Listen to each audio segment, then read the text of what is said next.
would have to be in the elevator where I'm wearing this puffy yellow jacket.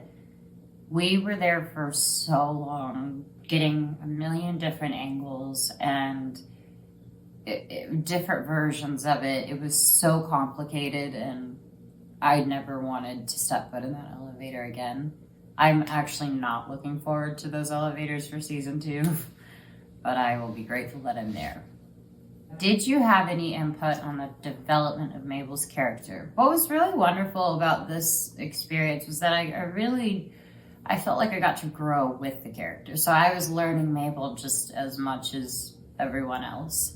And it was great because it was getting validated by the people around me. And I wanted to compliment, like I said before, I wanted to compliment and be on my best, behavior, being with the people that I was working with.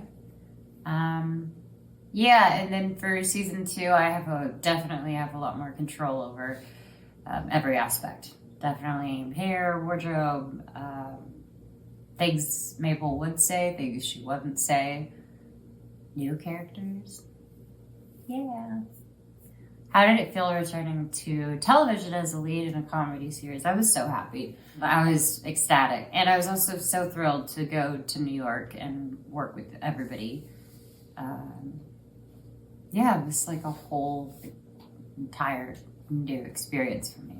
Well, thank you so much, you guys, for sharing your night with me. I am looking forward to hearing your thoughts on the finale.